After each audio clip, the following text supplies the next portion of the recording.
સીતારામ બધાઈને 6 વાગી ગયા અને ગરમી હજી એવી ને એવી છે. માહોલ તો ગરમીનો હોય તો ગરમી સહન કરવી જ પડે.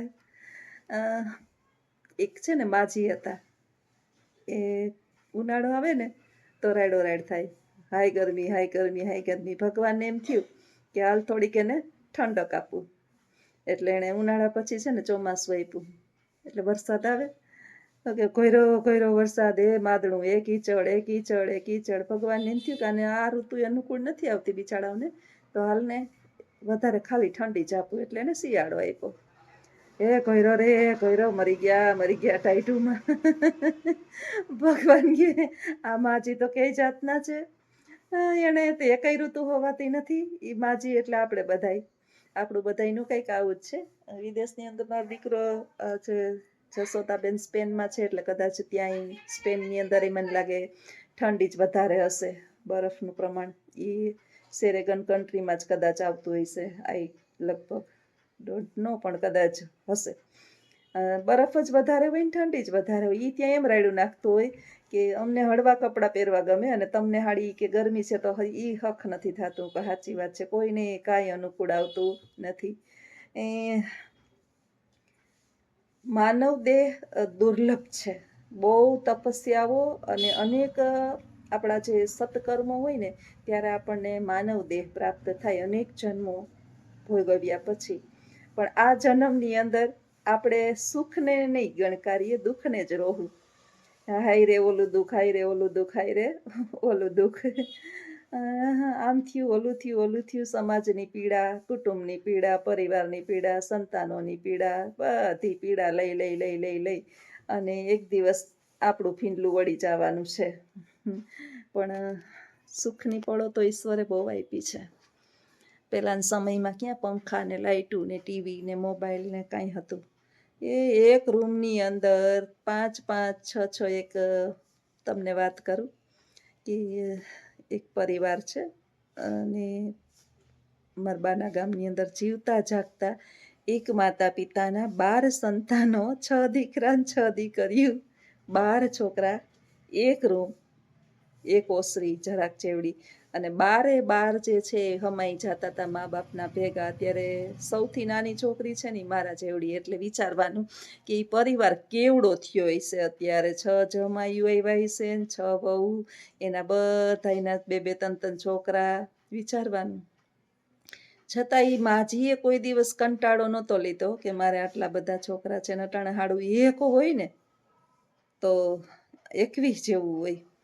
અને એ કલયુગના પ્રભાવ છે.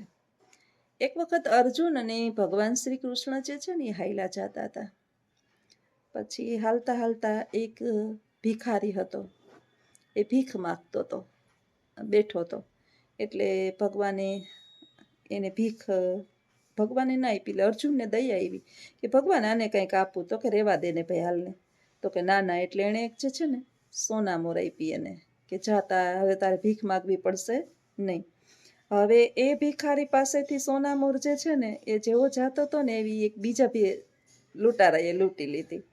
પાછો ઓલો તો ભિખારી થઈ ગયો, બીજે દિવસે પાછો ઊભો.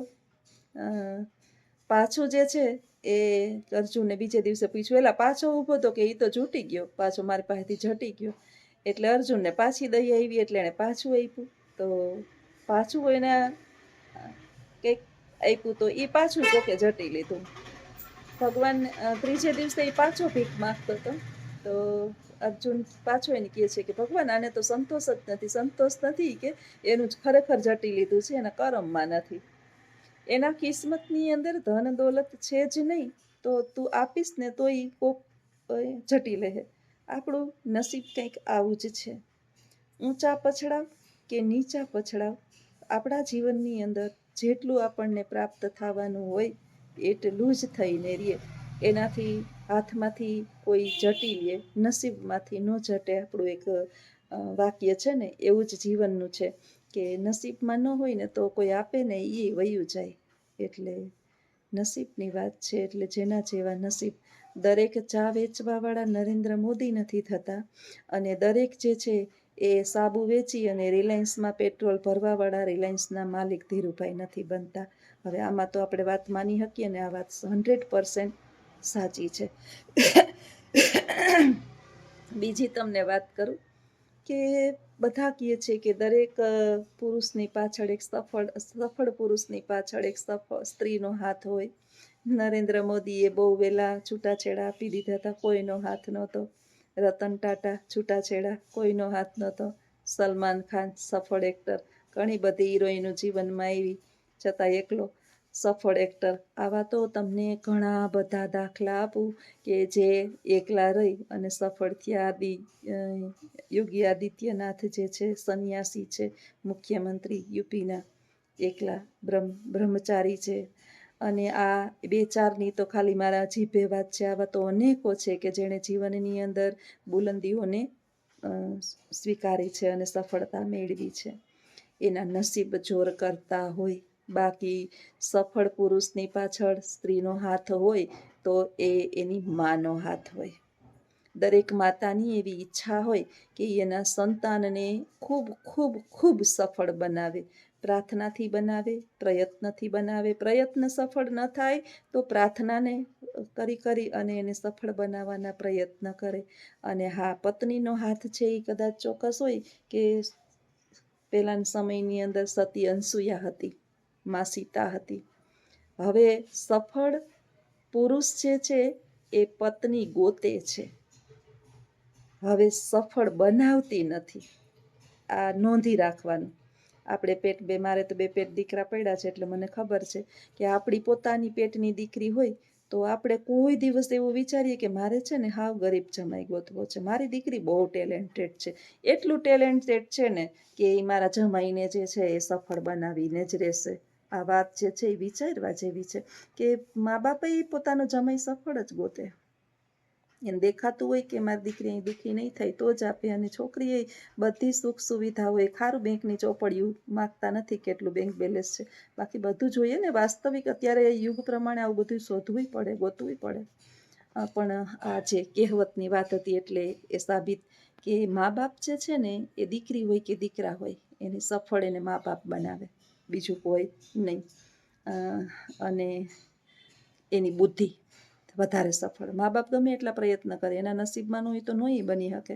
એની બુદ્ધિ, એનું નસીબ, એનો પરિશ્રમ અને એની નીતિ, આ બધા એને આગળ વધારવા માટે પ્રયત્ન કરે. એટલે ઈશ્વરે જે આપ્યું છે એની અંદર ખુશ રહીએ. પ્રવાસી છીએ આ પૃથ્વી પરના. આ પૃથ્વી એક ગ્રહ છે. આપણો આત્મા જે છે એ પૃથ્વી પરનો મુસાફર છે. પંચ મહાભૂતોએ આપણને આ દેહ આપ્યો છે ભાડે. આ ભાડે દેહ પંચ મહાભૂતોએ આપ્યો છે આપણને. માની કુખમાં આવ્યા એટલે ધીમે ધીમે ધીમે માની કુખ પંચ મહાભૂતોની બનેલી છે.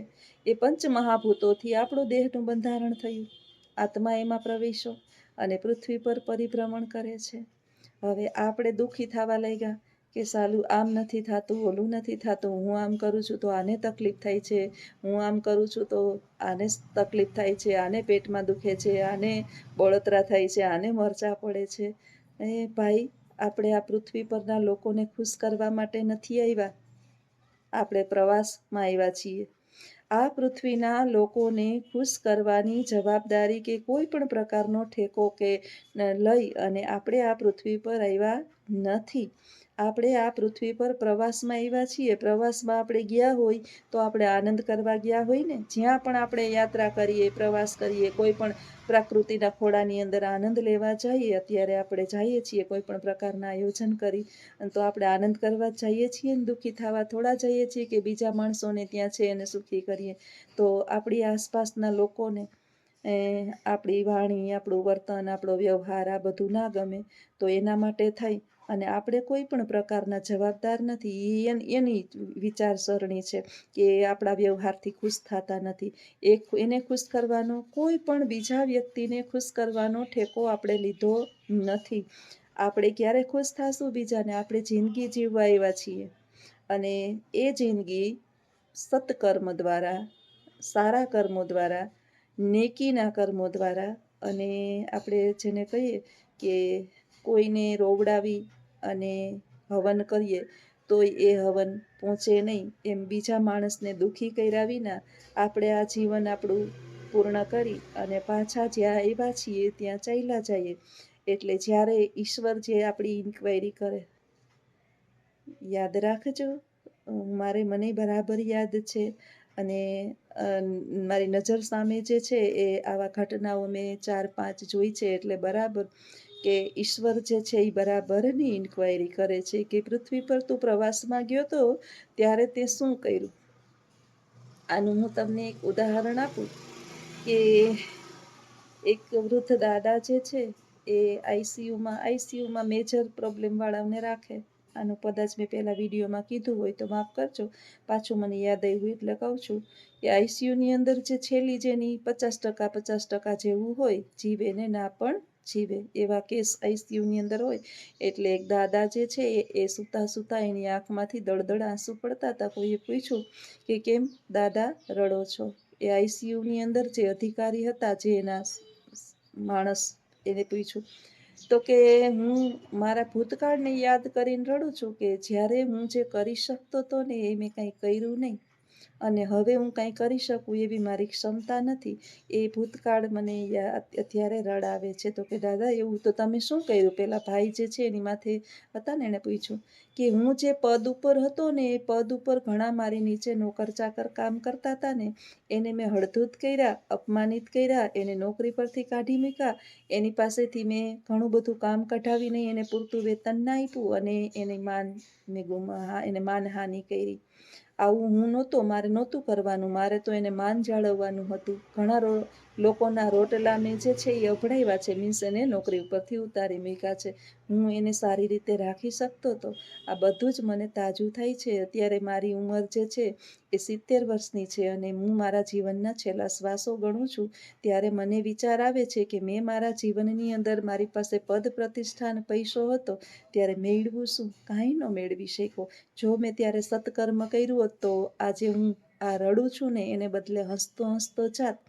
પણ હવે મારી પાસે એવો કોઈ વિકલ્પ નથી. હવે હું કંઈ કરી શકું એમાંય નથી. પદે વયું ગયું, પ્રતિષ્ઠાએ વહી ગઈ. પૈસો છે અને એ પૈસો હું મારા ભેગો લઈને તો જવાનો નથી. એ પૈસો તો મારા સંતાનો એના માટે એશ કરે છે. અને આજે હું આઈસીયુની અંદર પડ્યો છું તો એ એશ કરતાં મારા સંતાનો વારા ફરતી એક વારા પ્રમાણે મારી પાસે અહીં રોકાવા માટે આવે છે. એક સાથે કોઈ આવે એવા છે નહીં. એ પૈસો મેં શું કામ ભેગો કર્યો? હવે વિચારવાનું આપણે કે જે પદ અને પ્રતિષ્ઠાને લીધે આપણે પૈસો આપણા બાળકો માટે, સંતાનો માટે ભ્રષ્ટાચારથી, અનીતિથી, કોઈના જીવ બાળી અને કોઈને હેરાન પરેશાન કરી અને ભેગો કર્યો હોય, અને આપણા સંતાનો માટે ભેગો કર્યો હોય, એ જ સંતાનો આપણા છેલ્લા સમયની અંદર આપણી માથે ના ઊભા હોય ત્યારે આપણી દશા કેવી થાય? આપણો આત્મા કેવો રડે? પણ છેલ્લે રડતા રડતા કીધું કે હું રડતો જ જઈશ, કારણ કે મેં એવું કાંઈ કામ કર્યું નથી કે હું હસતો જાઉં. અમારા બા પાસે 1 રૂપિયો નહોતો, છતાંય બાના બધા સંતાનો માથે છેલ્લા શ્વાસે ટરવરતા હતા. કેમ કે બાના સત્કર્મો હશે, ક્યાંક ને ક્યાંક બાના સત્કર્મો હશે. એણે બધાને એની માથે ટરવરતા જોયા હતા કે ના બધા ઊભા છે. થોડું ઘણું આપણાથી તો કંઈ થયું હોય એટલે કર્મની પીડા તો બધાએ ભોગવવી જ પડે. પણ પૈસો પાસે હોય છતાંય કોઈ રાખવા માટે કે માથે ઊભું રહેવા માટે, સેવા કરવા માટે તૈયાર નથી. એટલે કરીએ તો સત્કર્મ કરીએ એટલે આપણે મુસાફિર છીએ. બીજાને ખુશ કરવા માટે આવ્યા નથી, પણ જે જવાબદારી હોય ઈશ્વરે આપણને સોંપી છે, બસ એ સારી રીતે પાર પાડીએ. અને જ્યારે આપણે જવાબ દેવાનો વારો આવે ત્યારે આંખમાંથી આંસુ વયા જાય નહીં, પણ હસતા હસતા કહીએ કે ઈશ્વર કદાચ ભૂલો તો કરી હશે, પણ એવી બહુ મોટી ભયંકર ભૂલો નથી કરી કે મારા કારણે કોઈના રોટલા અભડાણા હોય. તો આ વિચાર સાથે અહીંયા વિડીયો પૂરો કરું છું. ચોક્કસ કમેન્ટ કરજો કે આજનો વિચાર કેવો લાગ્યો. અને આ બધા રિયલ વિચારો છે, અનુભવના વિચારો છે. આવજો. સીતારામ.